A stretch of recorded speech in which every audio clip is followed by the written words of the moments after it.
I'm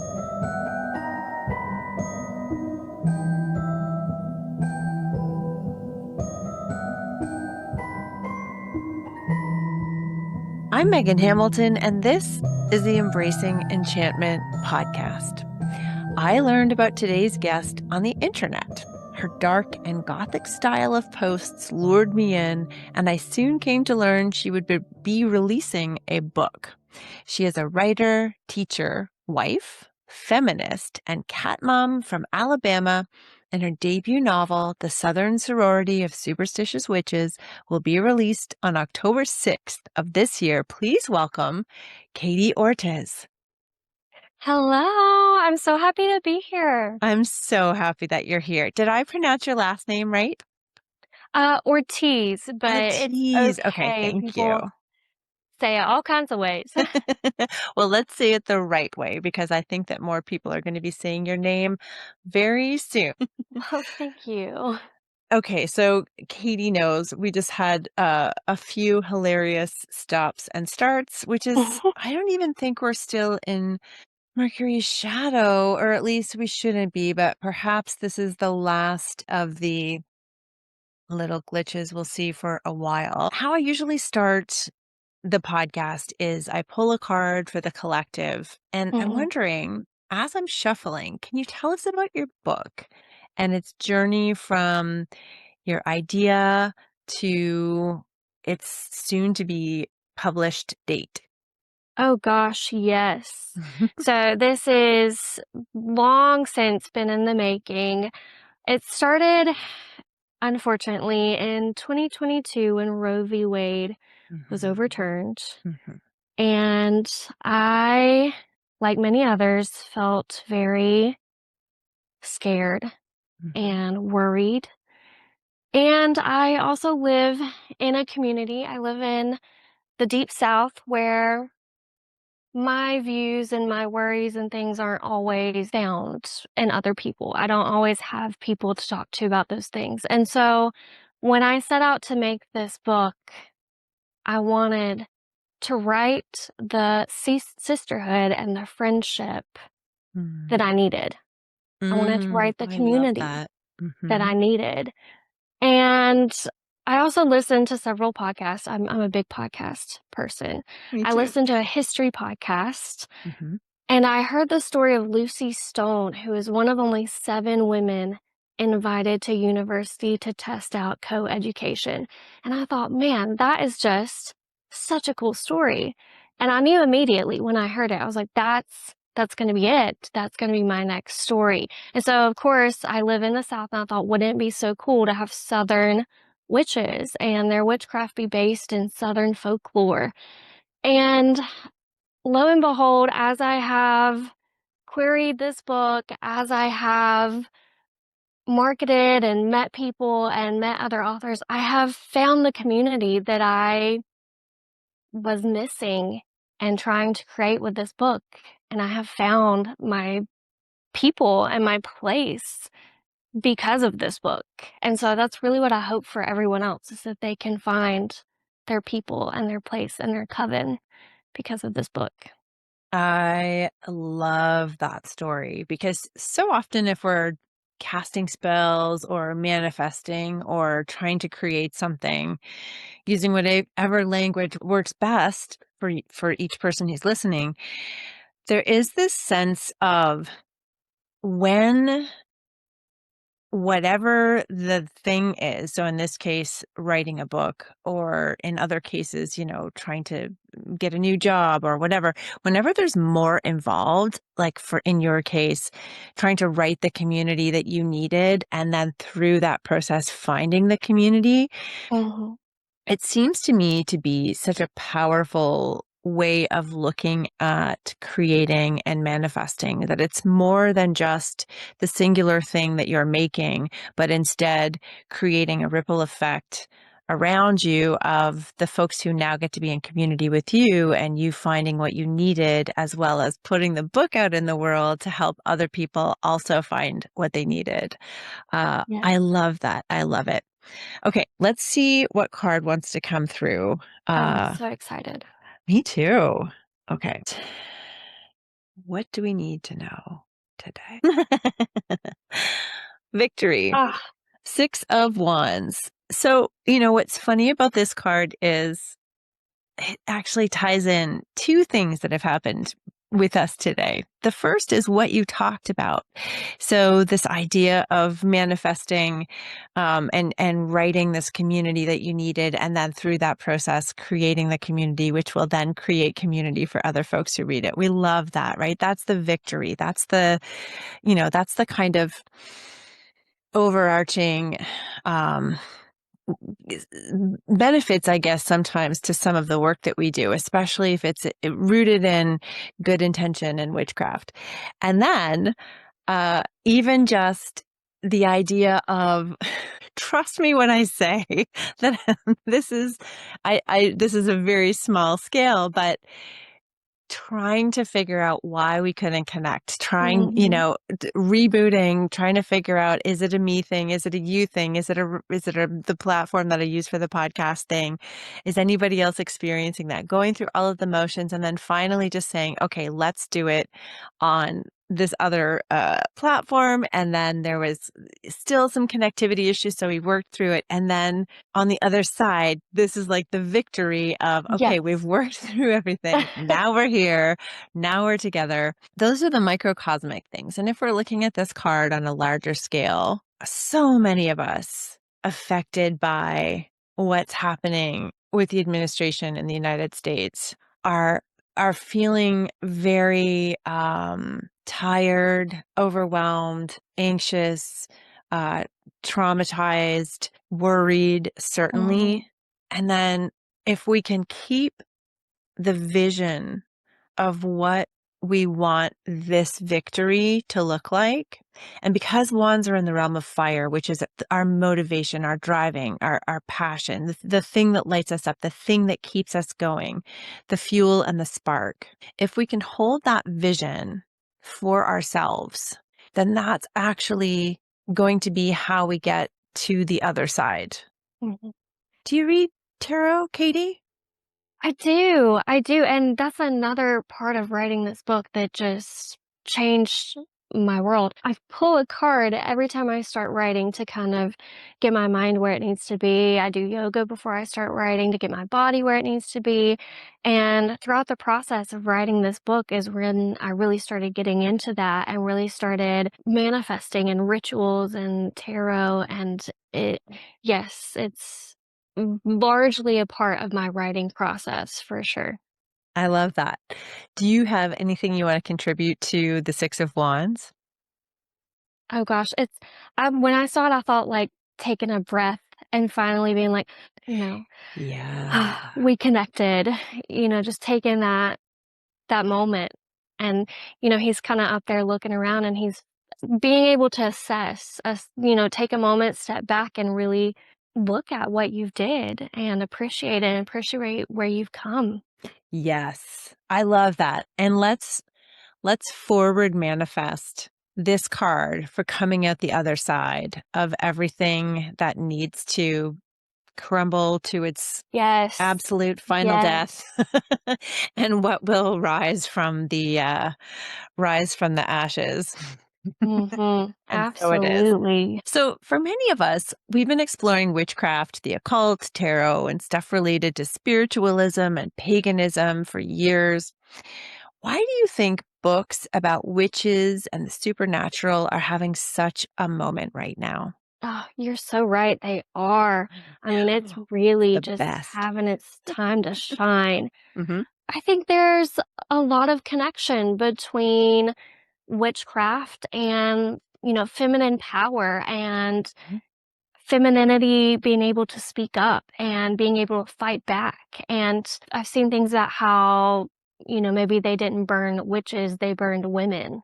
And I think there's this people wanting to find their coven. They want to find their community. They want to find their power and they want to take control of their life. And I think witches in general just have this amazing feminine power behind them that is inspiring to everyone, especially right now. And there's also something about taking control. I was thinking about this morning, about taking control when you feel like you have none.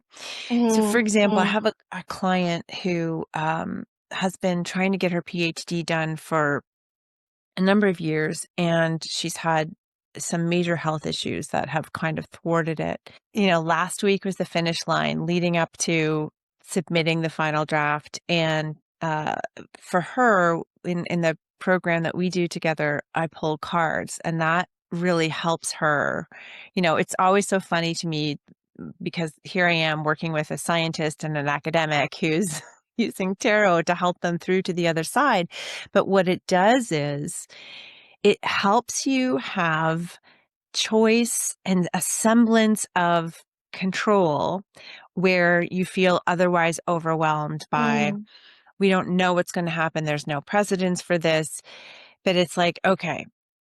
And it's not that we're necessarily letting the cards make choices for us, but instead they're helping us connect with ourselves when that feels difficult because of all of the overwhelm that's happening. And so I love mhm. the idea that you're also using the cards as you're writing and creating ritual around your work to get this book done, because writing a book is not an easy feat. Yes. Yes, and I love kinda framing taking control. I mean, there's so many things, right now that we cannot control, Mhm. that we ourselves cannot change, but I think tarot and witchcraft and things like that, it gives you something you can control. You can manifest for yourself. You can focus on things for yourself, and it gives you tangible things for you to focus on in your realm of control and helping you feel stable in that way. Exactly. Yes, it has a direct activation for your nervous system to help it reset and say, Mm. okay, I'm making this choice right now. This is what I'm going to do. Have you read Pam Grossman's latest book, Magic Maker, about connecting with magic and creativity? I haven't, but that sounds phenomenal. You might really love it.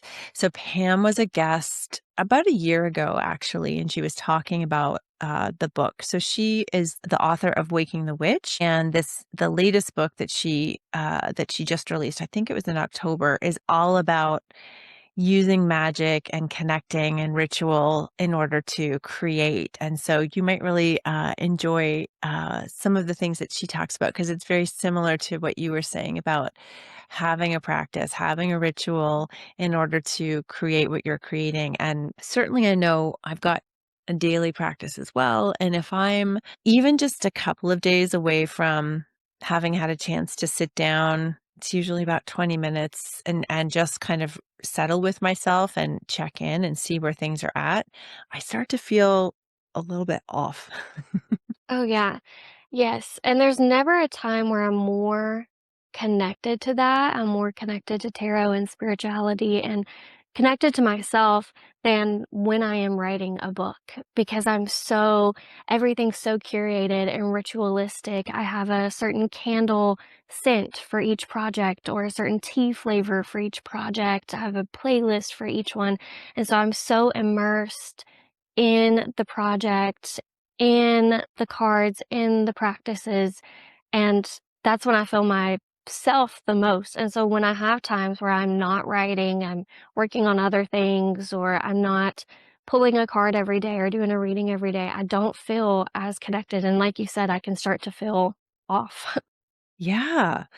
I think that's been one of the biggest surprising aspects for me with practice, is just how how much gain over time happens. So what do I mean when I say that? So there really is benefit to the longevity, to the commitment to the practice, to the, because, I'm many, many years in at this point, and it evolves over time, but it is that intention. So, you're talking about writing, and you intentionally choose a candle scent, and you intentionally choose a tea flavor.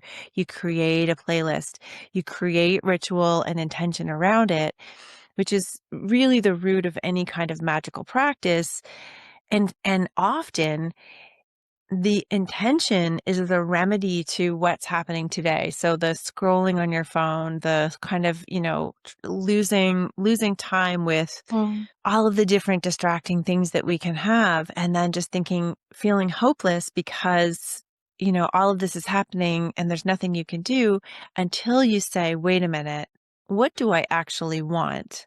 And mm, how can mm. I create intention and ritual around it? Like, it doesn't have to be elaborate spells with ingredients, Oh, yeah. and it Mhm, can just be you and your pen and paper sitting down and mhm. saying, who am I? What do I want? And how do I take action steps to make that happen? Yes, absolutely. I feel like my writing has become my magic, has become my Mhm. spells. I'm writing out these stories about fictional characters and fictional places, but there's so much of myself and things that I'm working through. It's so therapeutic in a way, and Mm, my intentions and what I hope for people to get from it. It's just this concoction of so many different pieces of me and what's going on today in the world, and I think it becomes this spell. absolutely, especially when you're working with words. Okay, so where did your curiosity about witches begin? And is it more of a curiosity or a lived experience? I mean, we kind of talked about the second part there, but when did you start to get interested in witches and, witchcraft, and to the point now where you're writing about it? Oh gosh, I've always been so interested. I thought it was just the coolest thing from a very early age, and it's not as normalized down here in the South. Mhm. So it was few and far between that I had opportunities to learn more and dive deeper into it. But just, of course, movies growing up, always practical magic. Mhm. But, just reading, I was a big reader. I always am, still am a big reader. And so I read a bunch of witchy books. I still do. I have Mhm. loads and loads of witchy books. Same. Um, yes. But it was always a fascination for me. And it was something as a kid, my parents thought, "Oh, it's just a phase," and, so on and so forth, and then as I became an adult and I came back into it and found it again over time, it's like I came back into myself and I came back into who I am and my confidence and my intuition, and I found myself again in it. You can start to see why witches have been so people have been afraid of them for so long, because I think as this is growing, as our curiosity about witches and witchy books and magic and fairy smut and the whole Mhm. shebang, as all of that continues to grow, we're also seeing huge leaps in movements towards taking down this incredibly oppressive system, and not Yeah. just in the United States. I mean, the whole every all of the systems for the most part need some tweaking, Oh, let's yeah. just say. So your book is said to be for fans of Witchcraft for Wayward Girls. And that was a book that my friend gave to me for my birthday last year. And I couldn't put it down. Oh, yes. And I didn't know because it was given to me. And so I didn't like choose it. I didn't know at the time that it was based on real programs that Mm. existed for girls, literal girls who got pregnant. Yes. How important was it? Because your book also uses real life situations or real life people, and the letters, I think, plays a big part in your book as well. How important was it for you to mix fiction with situations real people had to go through? I think we always ground things or find things in reality. Even though it's fictional, we're grounding it in real things. I think back to The Handmaid's Tale, she talks about how all of the things in that book, even though they seem so wild and so unrealistic, they're things that have really happened. And Mm-hmm. so with my book, I wanted to really have that same feel. Like, even though there are some crazy things that happen to these women in my book, there are things that really happened. Those are based on real events, things that have been done to real people. And that brings back that sense of connection. When you know it's based on real things, you can feel so deeply about it. And with that book, Witchcraft for Wayward Girls, gosh, so incredible. And just, I thought it was such a great representation of all these different girls coming together and taking hold of their control and their power and using it for good, and going against these oppressive systems and systems working against them when they had no say. It was just so phenomenal, and that's truly what I hope my book is seen as, just this mix of real life events, and of course we have some more magical things happening, but it's all about bringing in that power and connecting. And when there's real things and real people and real places being involved in this story, I think you connect so deeply to it. Mm-hmm. Absolutely. And I want to touch on a word that you brought up a couple times in there, which was finding their power. Because certainly, if we're talking about fiction and magic, we can think of, power, quote unquote, as, lightning bolts coming out of the palms of your Mhm. hands and being able to do things that way. And yet, what's interesting to me as we deepen our practice, whatever that may be, you start to realize that your power is not necessarily some kind of supernatural, Mm, mhm, wild, absolutely beyond reality, could never happen stuff. It's mm, actually action and intention are dropping into the bucket over time and filling it up. It is choices. It is steps forward despite the difficulty, kind of like the process of writing a book. It's like, I don't feel like it today. There's nobody standing over you saying, sit down, Katie, and finish this mm, page, mhm. except for you and the intention you set for yourself and the manifestation you're doing of bringing a book into the world. And I think that's one of the things about magic, witchcraft, animism, paganism is when we talk about power, it's not something outside of ourselves. It's something that exists within us already that we just figure out how to harness to make something happen. What do you think about that? Oh, yes, absolutely. I mean, I think that just can speak to anything, and speak to anyone. We all have this power inside of us. And like you said, it's not so much like making things float in lightning bolts and all Mhm. that, but it's just this power of the things that we can handle, the things that we can do when we thought we could never do them. Mhm. When I started this 3, 4 years ago, gosh, I never realized how big it was gonna get and how needed it was gonna get and how I was gonna find my people, and I always had that inside of me. I just had to do it. I had to speak it into existence. I had to set the intentions of doing it, and it's just so phenomenal how we have that inside of us, and that can speak to anyone, not even just anyone in to witches or anything like that, but everyone has this divine power in them.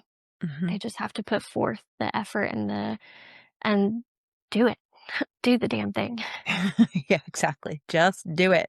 I was just thinking about things that we've manifested. Have you ever been to Birmingham? Yes, Okay. And do you know the Vulcan statue? absolutely. Okay. Here's a story about manifestation. So, an earlier guest on this podcast, Patrick Hallahan of My Morning Jacket, he and I met years ago. That's my favorite band of all time. I absolutely manifested connecting with that band and consequently opening for them. And on one of these magical times on a road trip with my best friend, Jennifer Fawcett, who is also an author, and she and I were on this road trip. We met up with the band. It was just all of these absolutely wild synchronicities. But one of the things that happened was we were just all hanging out and talking, and we decided we were going to go to the top of the Vulcan statue. And we did. We got there. There was a security guard. We somehow talked him into letting us go up there. And we went up there. And I remember is like, at this point, it was like 5 or 6 in the morning. It was one of those times when you're just, everything feels magical. You're just like, time, what is time? You're kind of like living in this sort of strange time. Anyways, and I remember looking out onto Birmingham with this Vulcan statue right there and just thinking, holy shit, you actually can make your dreams come true. The Mm. things that you never thought would happen can actually happen. And that was a pivotal moment for me of Oh, yes. I have it's not just things happening to me. I also get to have a say in how this goes. Oof, yes, gosh, I love that, and man, you walked up all those stairs? Did you take the stairs? Oh. I was walking in a dream at this point. It was just beyond. I was so excited. Yes, I one of my friends, my close friends, I was talking to her. I've been, we talk and chit chat all the time. So I've talked to her through this whole process. But a few months back, I was talking to her about how I was looking into public speaking and kind of freshening up my skills on public speaking, since I took one random course in college about it. Mhm. Um, because I told her when the fall when my book comes out, I might need these. I might need these skills. I'm sure I'm gonna have to speak to people. I'm gonna have interviews at signings and things. And it wasn't just maybe a month later after putting in the work of freshening up those skills and learning more about public speaking that I got called to be a speaker at a conference. And then I got called to be on TV on Talk of Alabama and then your podcast. And then I have another interview with a newspaper. And then it's just, Mhm. yes, I manifested, but I put in the work, and I think the universe or whatever powers may be, I think see you're Mhm. putting in the work for something. You really want Absolutely. it, Yep. and then you get it. Yep. You speak it into existence. Yes. Yeah.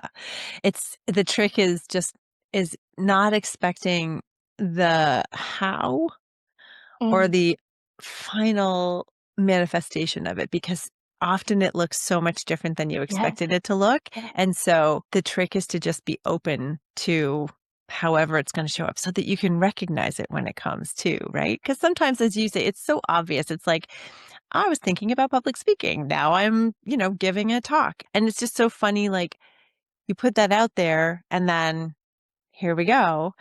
And that Mhm. happens a lot, doesn't it? It's like you say something out loud and then it's sorted. Mm. It's Mhm. the intention behind it. Oh, it's Yes, my favorite thing. absolutely. So, okay, what's your favorite book and how has it had a lasting effect on you? Oh, Lord. Yeah, I know. What a question. I mean, off the top of my head, I have so many witchy books that I just adored.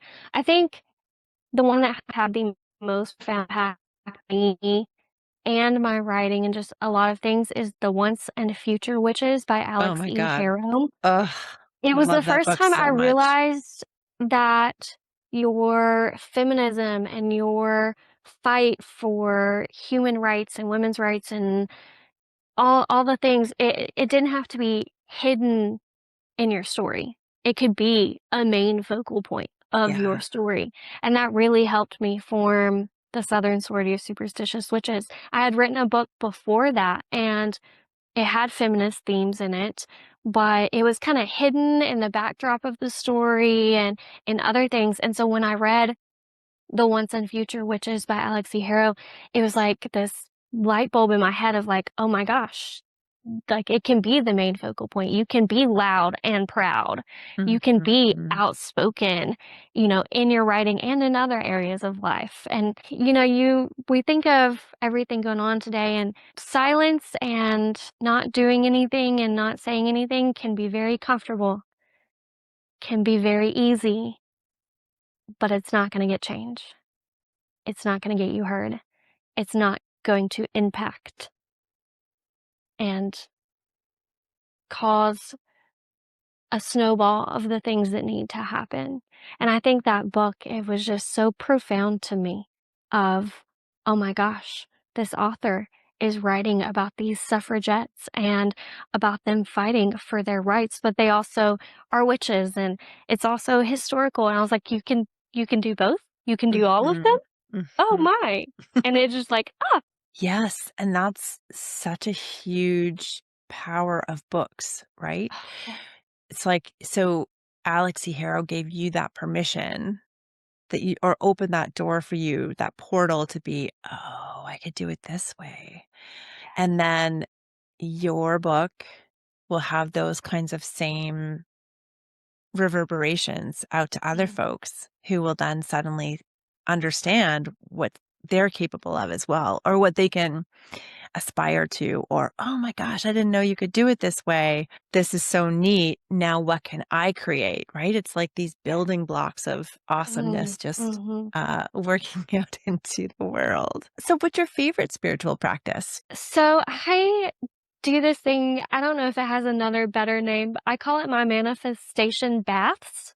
I love to take a bath, a soak in the tub with candles all around me, lights off, pitch black dark besides the candles, and herbs and Epsom salts and things in the water, a playlist that I love and adore playing, and I think and I say all the things that I want to happen, and I'm Mm. manifesting, and that's what I did with this book. I remember 3 years ago when I was writing this, I took one of these baths. I had some really awesome music playing, great candles, all the vibes, and I remember saying out loud, I was laying in the tub and I said out loud, "The Southern Sorority of Superstitious Witches will get me an agent. It will get me a book deal. It's going to find its readers." And that was before I was even done writing it, mind you. And I have continued to take these baths and do this periodically. It's become part of my self-care, but it's also, I think, part of my practice and my spirituality and connecting to divine things, but also connecting to myself. Love it. I love it. So, on this podcast, we like to talk about how we remain hopeful during these dark times. And what are some of the things that you do to stay hopeful and fighting? Going back to finding your community and your Mhm. people, and I know sometimes you think you might be in a place where you can't find them. And trust me when I say there are your people somewhere around you. I promise. I never would have thought years ago that I would find people in the deep South, in Alabama, that reflect the things that I feel, the things I believe, the practices that I do, and I've found them.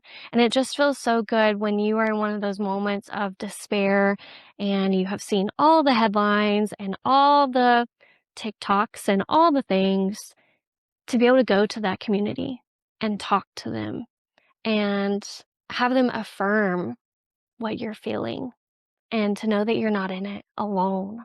That's it, isn't it? It's Mm, the idea that there's other people like you who want the mm. same things as you.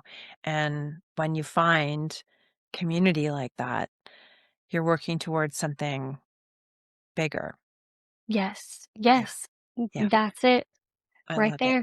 I love it. I love Love it.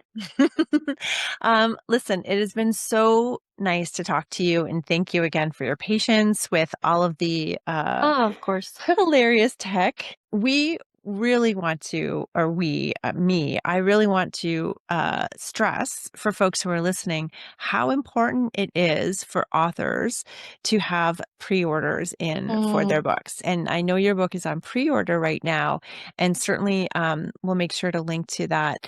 But I mean, if you are listening to this podcast, you are going to love this book. Just go click the link, do the pre-order. This is how we get more of the art and the media that we really love and that we support the folks who are behind it, because that's how we do in the matriarchy. Yes. Okay. Yes. Okay. Thank you so much.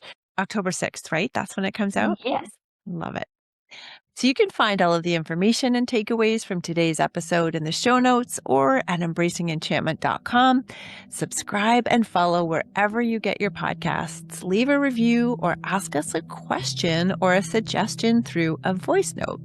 You can find out more about Katie and where to follow her in the show notes or at embracingenchantment.com. And don't forget to pre-order her book. Make sure you're subscribed to the podcast because we always have the best guests. Until then, here's to building an enchanted life. Thank you so much, Katie. Thank you so much.